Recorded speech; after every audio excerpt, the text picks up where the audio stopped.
Bismillahirrahmanirrahim. Assalamualaikum warahmatullahi wabarakatuh.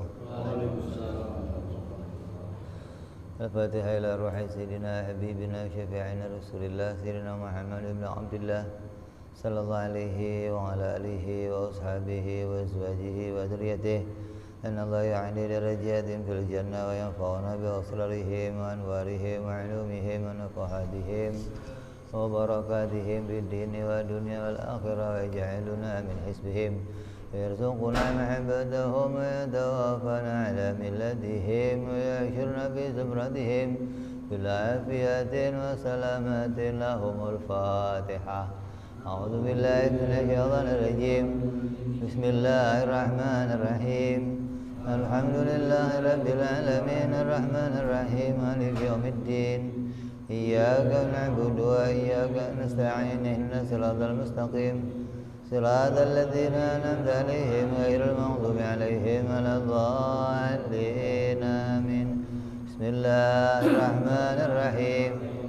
Nawaitu ta'alluma wa ta'lima wa tadhakkura wa tadhkira wa naf'a wal intifa'a wal ifadata wal istifadata والحث على التمسك بكتاب الله وسنة رسول الله صلى الله عليه وسلم ودعاء إلى الهدى ودلالة على الخير ابتغاء مرضاته وقربه وثوابه وحسن الخاتمة مع اللطف والعافية وصلاح العاقبة.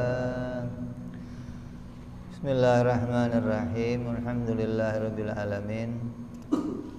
Wassalatu wassalamu ala asyrafil anbiya'i wal mursalin sayyidina wa habibina wa syafi'ina wa maulana Muhammadin wa ala alihi wa sahbihi ajma'in, amma ba'du.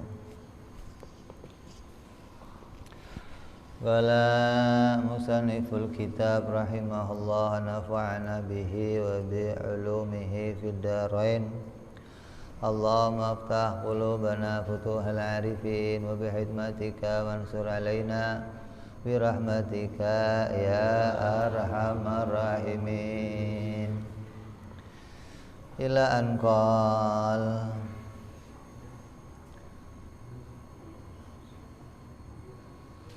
sampai pada pembahasan sifat qiyamuhu binafsihi.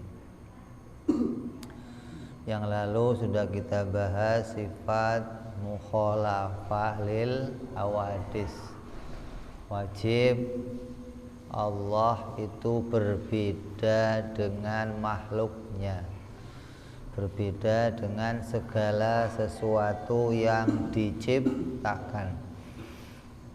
Hari ini kita masuk pembahasan berikutnya, yaitu wajib Allah berdiri pada dirinya sendiri. Maksudnya mustahil Allah itu butuh kepada wujud yang lain.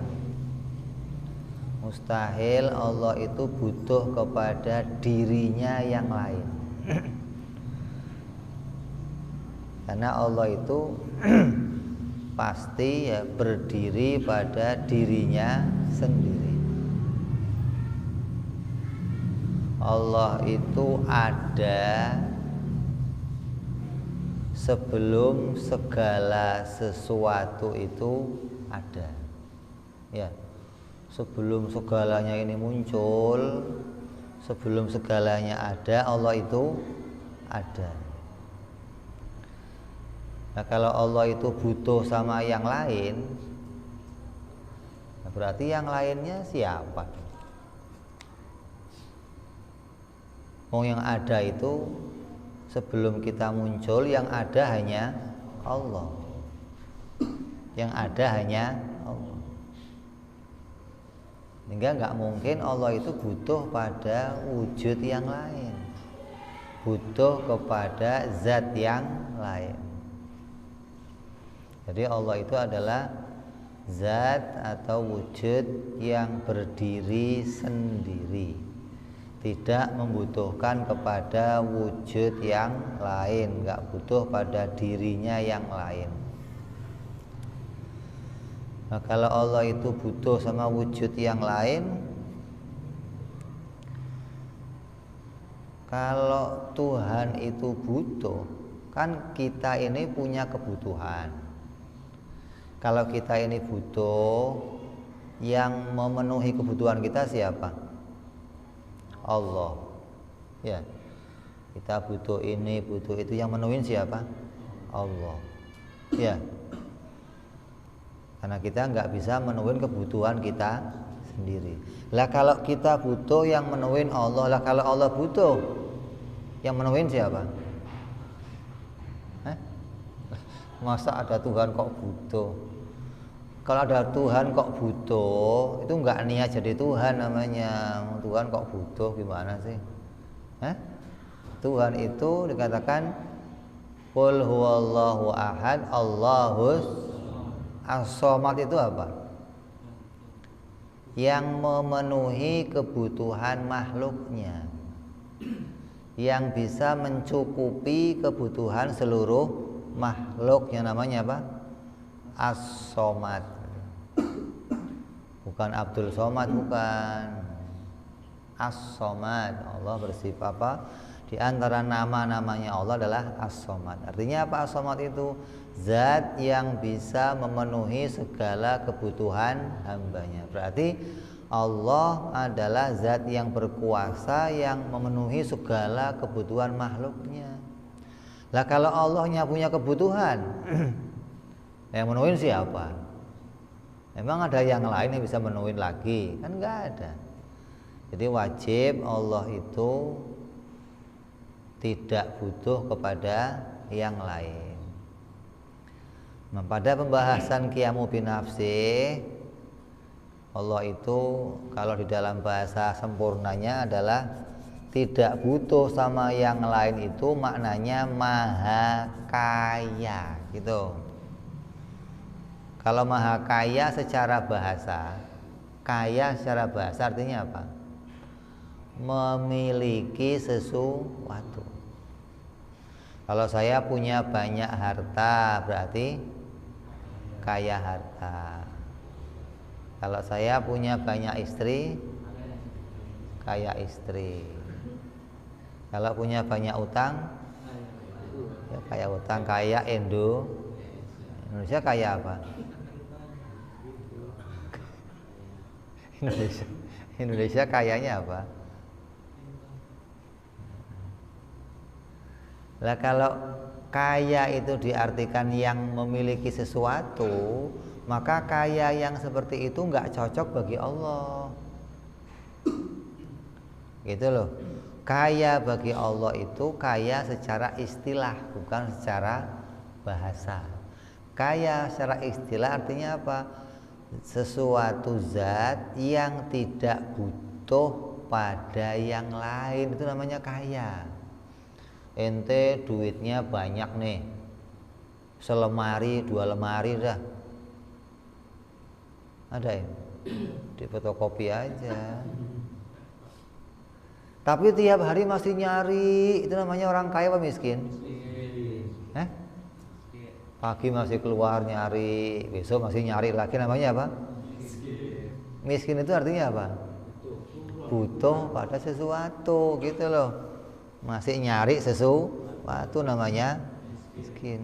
Apa udah kaya, udah nggak menyerah nyari, nggak pernah apa, udah duduk di rumah doang, tinggal banyakin ibadah katanya.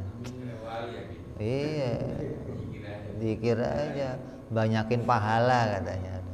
Kadang di sini, kadang di kampung, kadang di sini, jalan-jalan aja, ya. Udah nggak butuh apa-apa, udah. Jadi kalau kaya yang artinya memiliki sesuatu, makna itu nggak cocok sama Allah. Kenapa? Nah kalau Allah itu maha kaya, kenapa? Karena punya langit, punya bumi, punya alam semesta, maka Allah maha kaya. Lah pertanyaannya nanti muncul, Lah kalau langit belum dibikin, bumi belum dibikin, Allah punya apa dong? Miskin dong nanti. Gitu loh, belum punya apa-apa. Setelah bikin langit bumi baru kaya. Berarti kayanya setelah memiliki. Kaya yang begitu itu bagi makhluk. Kamu tadinya lahir nggak punya apa-apa, modalnya apa? Dikasih semua, paling biji doang modalnya. Lahir bawa biji. Ya, setelah gede jadi punya ini, disebut orang kaya, orang gitu loh. Jadi jadinya kaya setelah memiliki sesuatu lah. Yang begitu bagi Allah nggak cocok gitu. Kaya bagi Allah maknanya Allah itu nggak membutuhkan apapun. Mau ada alam ya Allah itu kaya, nggak ada alam Allah kaya. Buktinya apa? Alam yang diciptakan ini nggak membawa keuntungan bagi Allah, enggak.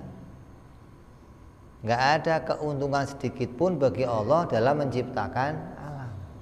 Semua yang diciptakan kembali keuntungannya untuk makhluk. Makhluk yang untung, bukan Allah yang untung. Allah bikin ini, bikin itu, kata Allah apa? Untung Allah bikin ini. Kayak contoh, Allah bikin udara, yang untung siapa? Untung ada udara, saya bisa napas. Allah bikin matahari, yang untung siapa? Untung ada matahari, saya bisa lihat, tumbuh-tumbuhan bisa tumbuh, macam-macam tuh. Allah bikin cewek, yang untung siapa? Cowok. Allah bikin nabi, yang untung siapa? Jadi apapun yang dibikin Allah itu makhluk bisa mendapatkan keuntungannya, gitu. Menunjukkan Allah itu nggak butuh kepada segala yang diciptakan. Itulah namanya Allah Maha Kaya.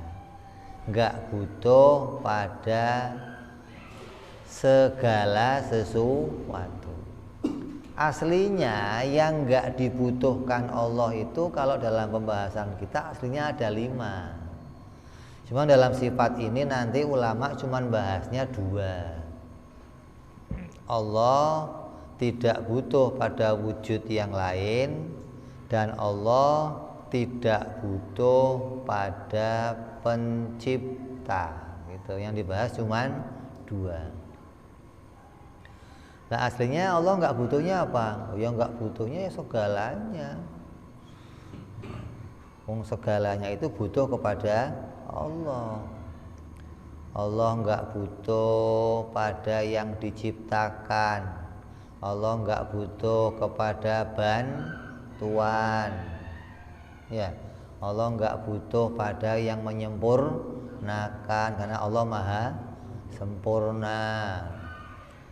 Jadi Allah itu nggak butuh pada 5 perkara secara pokok pembahasan. Tapi di sini dalam kitab ini, dalam pembahasan sifat qiyamuhu binafsih, ulama membahas Allah itu nggak butuh pada 2 perkara. Yang pertama, nggak butuh pada wujud yang lain atau zat yang lain. Yang kedua, tidak butuh diciptakan. Allah nggak butuh kepada zat yang lain. Kenapa? Karena Allah itu sendiri adalah zat. Karena Allah itu wujud, maka Allah nggak butuh pada wujudnya yang lain. Beda sama pemahamannya orang-orang di luar agama Islam. Ini jadi pokok utama nih pembahasan tentang ketuhanan antara agama Islam sama agama yang lain. Di antaranya bahas sifat qiyamuhu binafsih. Kalau dalam agama Nasrani ada tuh pembahasan Tuhan punya anak. Ya. Tuhan punya anak. Kalau Tuhan punya anak berarti anaknya Tuhan namanya siapa? Kalau ada macan punya anak, anaknya apa? Kucing apa macan? Macan juga. Ya. Kalau gajah punya anak, anaknya apa? Gajah. Nah, kalau Tuhan punya anak, anaknya apa? Tuhan. Kalau gitu kan? Kalau ada Tuhan yang lain, berarti Tuhan itu enggak berdiri sendiri. Tuhan itu ada yang lainnya. Berarti ketika Tuhan itu baru muncul, dilahirkan, berarti Tuhan butuh pada wujudnya sesuatu yang lain. Ada Tuhan punya anak, berarti dia enggak berdiri sendiri. Ini dalam ajaran agama yang lain semua begitu. Dalam ajaran agama Hindu, Tuhan ada berapa? Hah? Banyak lagi agama Hindu. Ada Krishna, ada apa? Siwa, Vishnu, Ganesha, ada Hanuman, ada Brahmana, ada macam-macam tuh. Berarti Tuhan tidak berdiri pada dirinya sendiri, bisa wujud pada yang lainnya nih, bisa wujud pada anak, bisa wujud pada bapak, bisa wujud pada gitu loh. Nah, dalam agama kita, di dalam mengimani tentang Tuhan, kita wajib mengimani Allah itu ya hanya pada dirinya sendiri, menunjukkan Allah itu bukan sifat gitu. Kalau Allah itu bisa berdiri pada yang lain, berarti Allah namanya sifat, bukan zat gitu. Sesuatu yang bisa berdiri pada yang lainnya, maka disebut namanya sifat. Contoh, polisi, jenderal yang pangkatnya jenderal disebut polisi, yang mayor polisi, yang kopral polisi. Terus siapa lagi pangkatnya? Sersan polisi. Berarti polisi itu sifat gitu, bisa pada siapa saja, tidak harus pada satu orang, enggak, tapi bisa pada jenderal, bisa pada kopral, bisa pada mayor, bisa pada sersan, bisa gitu loh. Berarti tidak berdiri sendiri, tapi bisa berdiri pada yang. Lah kalau yang namanya Tuhan itu nggak bisa berdiri sama yang lain gitu. Karena Tuhan itu harus punya sifat. Pertama apa kemarin kita bahas? Kidam, tidak ada awalnya. Terus bako, tidak ada akhirnya. Itu syaratnya jadi Tuhan harus begitu. Nggak ada awalnya, nggak ada akhirnya. Lah kalau ada Tuhan kok baru muncul terus disebut Tuhan, namanya apa? Tuhan-Tuhanan dong, bukan Tuhan. Berarti Tuhan jadi, karena Tuhan yang asli nggak ada awalnya, nggak ada akhirnya, itu baru asli namanya Tuhan. Lah kalau ada baru muncul kok disebut Tuhan, berarti Tuhan namanya Tuhan jadian, tidak terpenuhi syarat untuk jadi Tuhan gitu loh. Karena untuk jadi Tuhan dia harus nggak berawal, nggak berakhir. Maka di dalam mengimani Allah Subhanahu wa Ta'ala, Tuhan kita, Tuhannya umat Islam, kita mengimani Allah itu wajib bersifat berdiri sendiri. Tidak boleh ketuhanannya Allah itu ada pada yang lain, nggak boleh. Sebagai Tuhan, ketuhanannya Allah ada pada dirinya Allah doang gitu. Tidak boleh ada pada yang. Kalau ketuhanan itu ada pada yang lain, berarti ketuhanan itu jadinya sifat yang nanti bisa nempel kepada yang lain. Contoh yang lain. Sakit. Kamu pernah sakit nggak? Pernah? Nggak pernah? Kayak Fir'aun dong. Kalau nggak pernah sakit kayak siapa, Pak? Kalau nggak pernah sakit kayak siapa? Yang nggak pernah sakit siapa? Fir'aun. Kenal Fir'aun? Kenal nggak Fir'aun? Dia ngaji juga anu tapi pikirannya ke rumah. Ayam udah makan belum? Telurnya udah diambil belum di kandang gitu. Dia mantuk-mantuk doang. Saya pernah sakit, kamu pernah sakit, ini pernah. Berarti sakit itu nggak berdiri sendiri. Dia bisa nempel kepada yang, berarti yang namanya sakit disebut apa? Sifat gitu. Kalau sakit itu bukan sifat, berarti ya hanya dirinya sendiri doang satu, nggak boleh pada yang. Ketika dia ada pada yang lain, berarti sakit itu namanya sifat. Itu.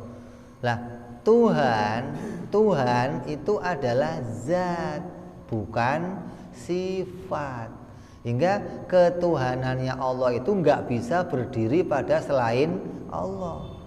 Ketuhanannya Allah ya hanya ada pada dirinya Allah sendiri gitu loh. Nggak mungkin ada yang lainnya. Ada 2 Tuhan, 3 Tuhan, apalagi 4 Tuhan, nggak mungkin. Harus ketuhanan itu ada pada dirinya sendiri. Itu yang pertama.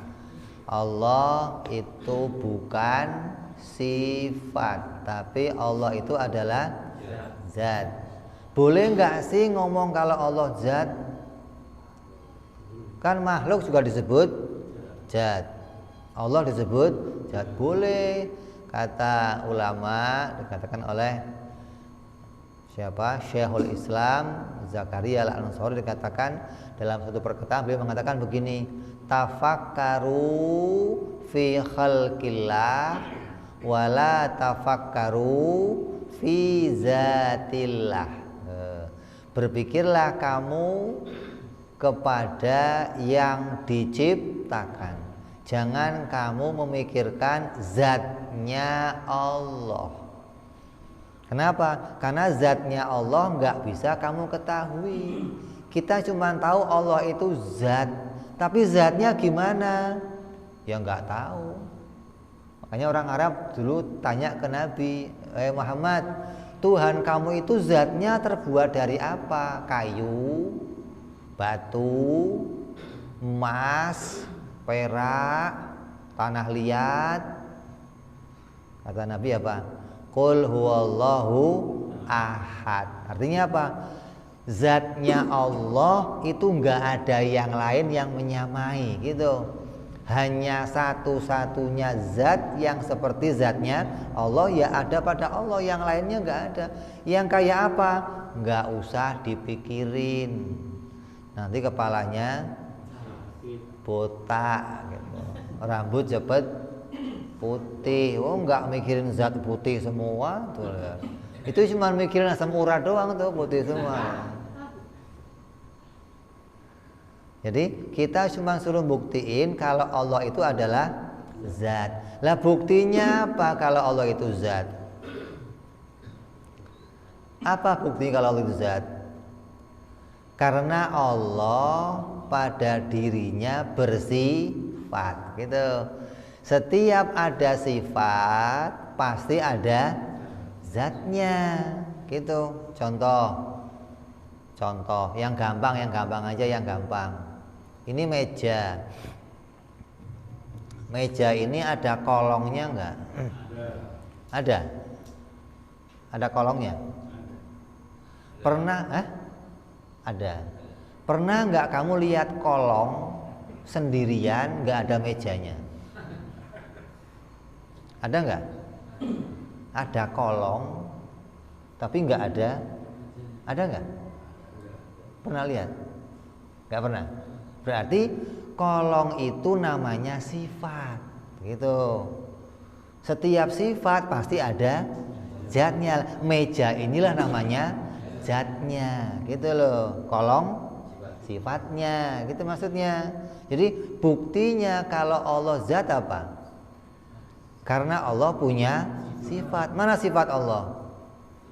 Di Quran disebut innallaha ala kulli syai'in qadir. Allah alimun bikulli syai' wa huwa samiul basir. Itu loh, Allah itu melihat, mendengar, Allah berilmu, Allah bersifat kuasa. Tiap ada sifat-sifat ini ya berarti ada zatnya, gitu dong. Masa ada zatnya, ada sifatnya tapi nggak ada, gimana sih, gitu loh.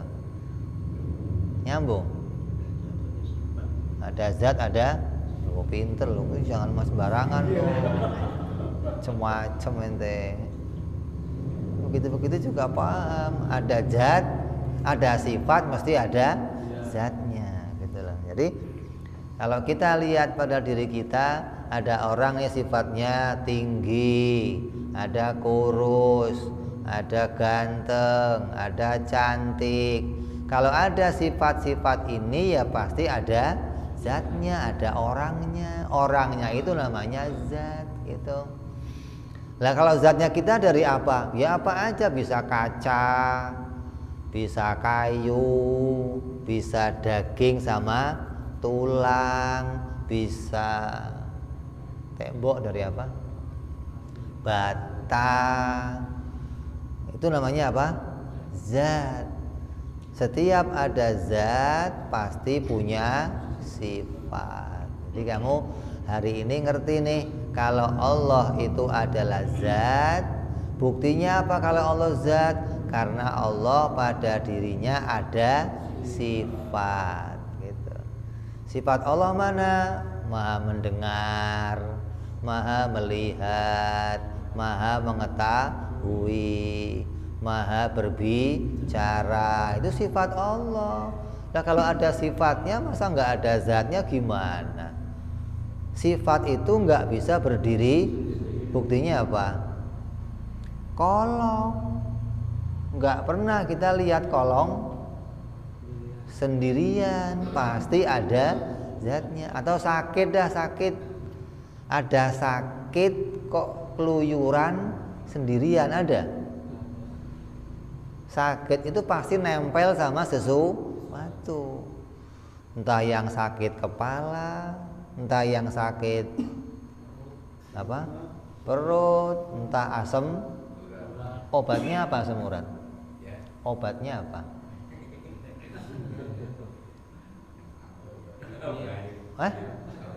Obatnya Rexona. Iya, obat asam urat apa? Asamnya ketek aja hilang pakai Rexona, apalagi asamnya enteng itu. Sakit itu nggak pernah berdiri sendiri, pasti nempel sama sesuatu, menunjukkan sakit itu adalah sifat, gitu loh. Jadi di dalam apapun yang kita saksikan, kita nyaksiin apa aja nih, yang kita jumpai dua, ada sifatnya dan ada zatnya, gitu loh. Lah Allah kan nggak kita lihat, kita nggak ngelihat Allah, ya. Tapi kita bisa buktiin kalau Allah itu zat yang bersifat. Dari mana? Dari buktinya pertama ada sifatnya dulu. Dari mana kita tahu kalau Allah ada sifatnya? Nggak usah pakai Quran nih. Quran tutup dulu. Nggak usah pakai Quran. Dari mana kita tahu kalau Allah itu ada sifatnya. Dari mana taunya? Dari perbuatan ciptaannya. Ada langit, ada bumi. Kalau dia bisa bikin langit, bisa bikin bumi, pasti punya sifat mampu. Oh, gitu dong.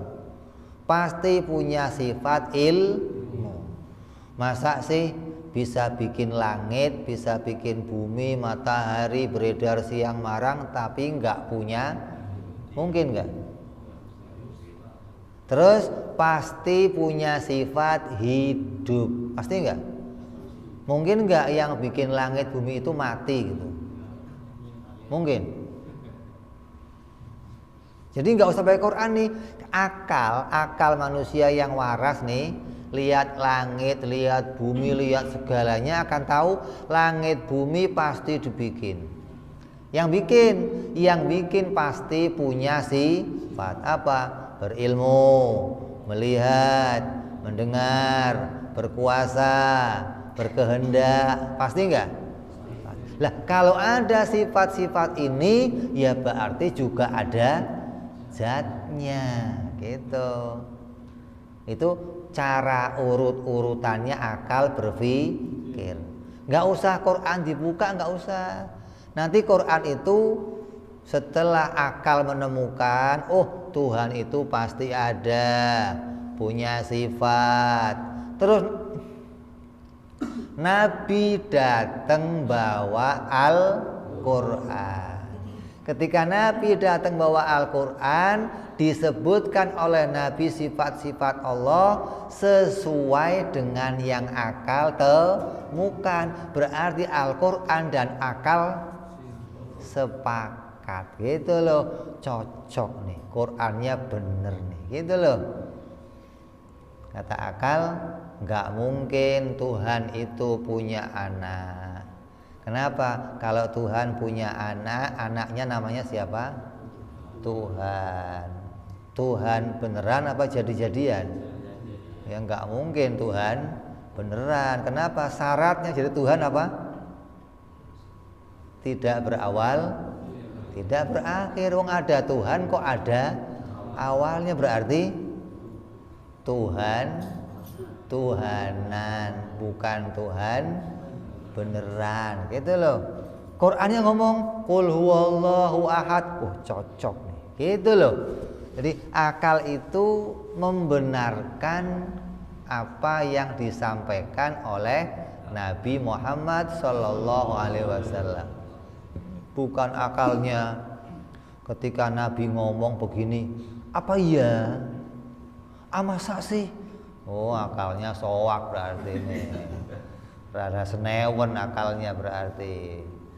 Kenapa? Berarti akalnya nggak pernah berpikir. Akal yang mau mikir ketika Nabi menyebutkan Al-Quran akan bisa membenarkan. Makanya kalau ada yang mengatakan, ini bahasa lain nih, ada yang mahamin begini, Allah itu berdiri sendiri. Kalau ada perkataan Allah itu ada di langit, berarti tidak berdiri, berarti butuh sama. Mungkin Allah ada di langit. Lah kalau Allah ada di langit, apalagi duduk di atas kursi, di atas singgah. Ketawa dia ngomong.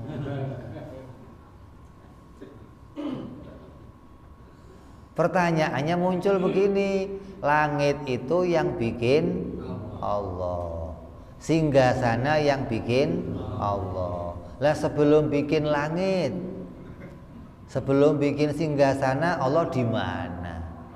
Berdiri di mana dia? Ya Allah itu berdiri pada dirinya, nggak butuh sama yang lain, gitu loh. Apalagi ada yang ngomong Tuhan kalau malam turun, ya sepertiga malam dia turun. Ini ngapain? Ngapain? Ngecek. Oh, mau mendengarkan doa-doa hambanya.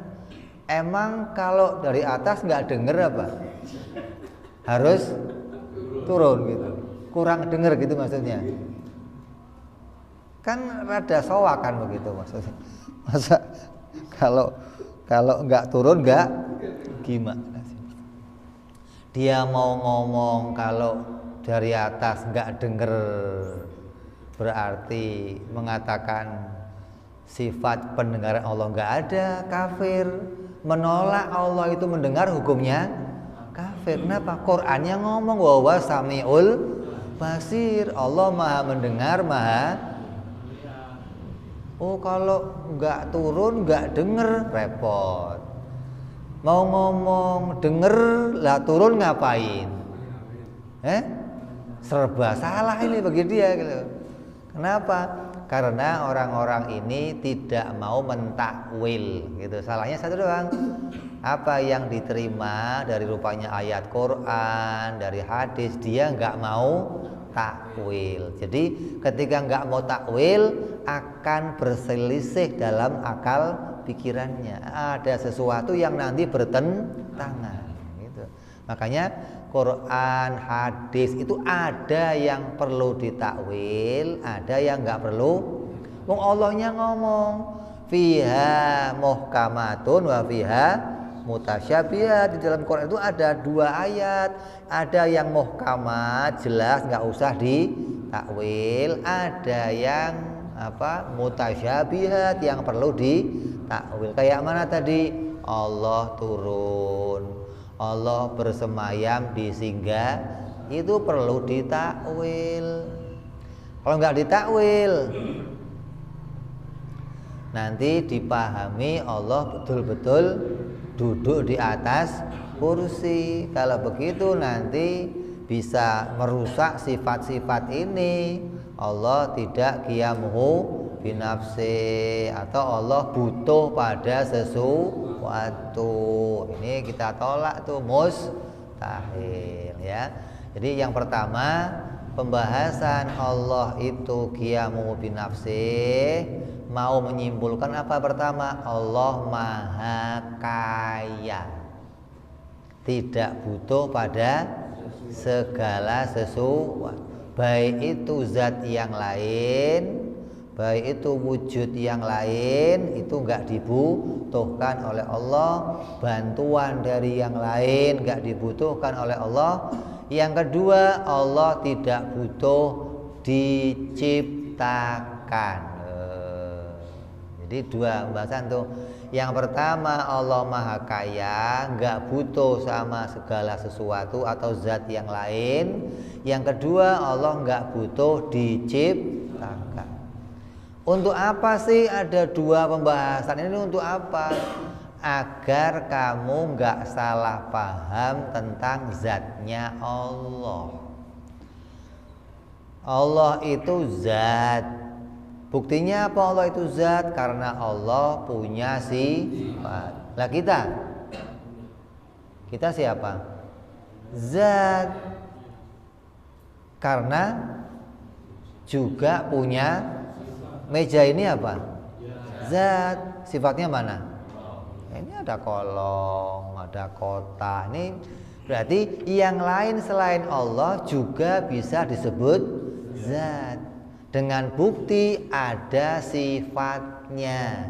Nah sekarang bedanya apa?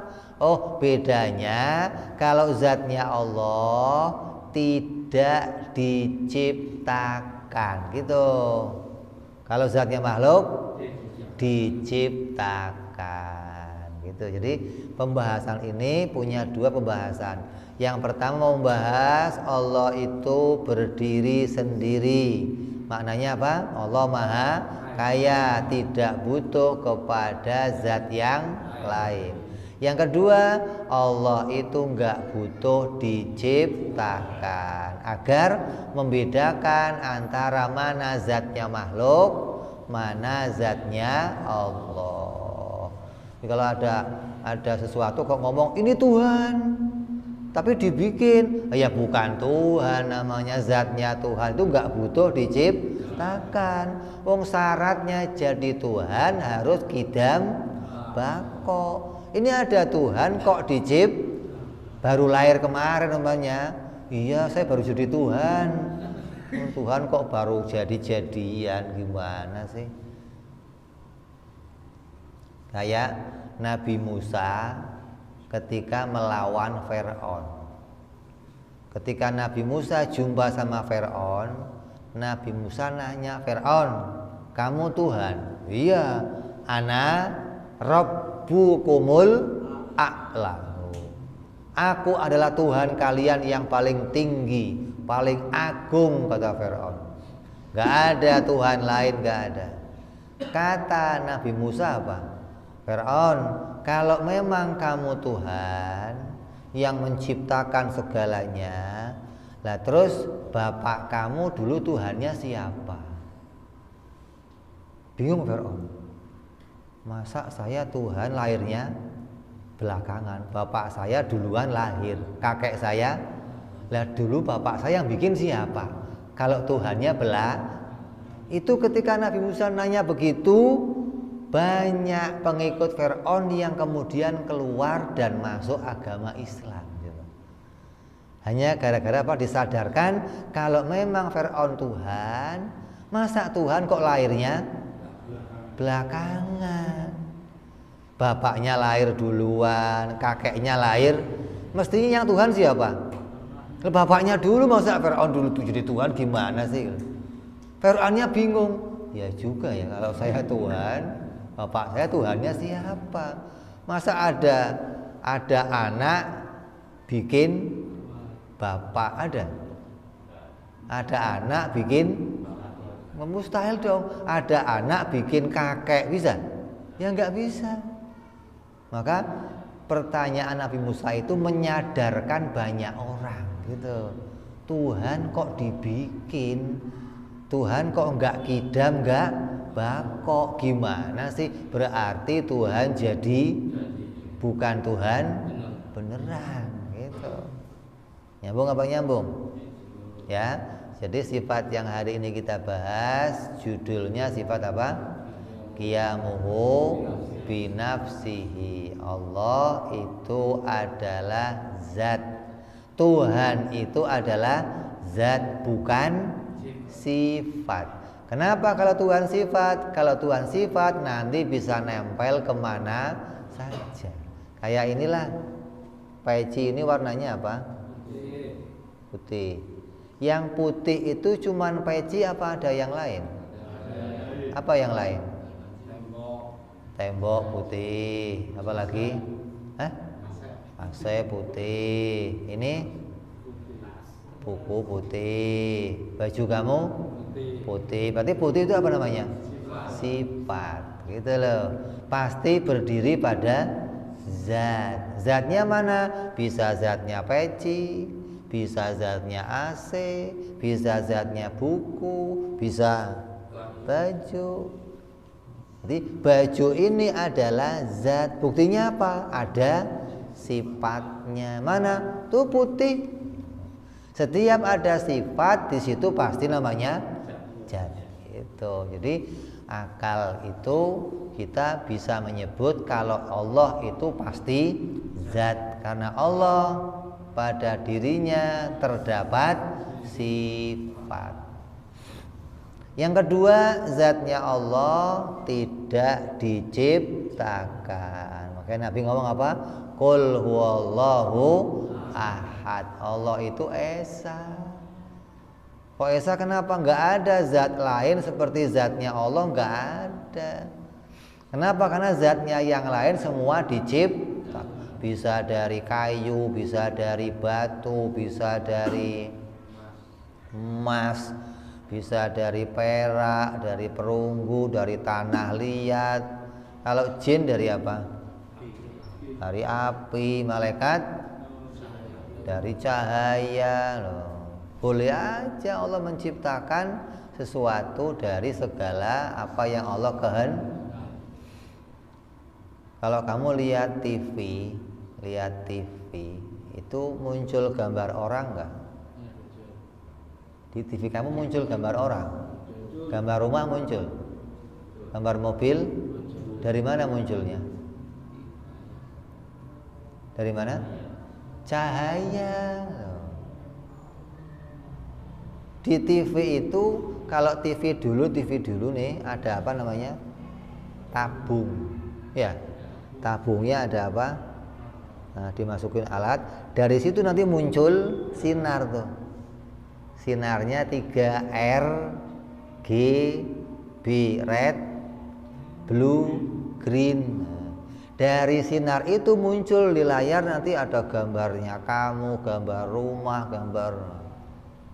Kalau ngomong, masa sih cahaya bisa dibikin jadi makhluk? Itu TV, kamu tiap hari lihat ada cahaya muncul macam-macam di situ. Allah bisa bikin makhluknya dari segala sesuatu yang Allah kehendaki. Mau dari dari api dibikin ya boleh, dari cahaya dibikin boleh, dari apa lagi? Tanah ya boleh gitu. Segalanya yang Allah kehendaki menciptakan makhluk dari bahannya apa saja ya diciptakan Allah boleh saja.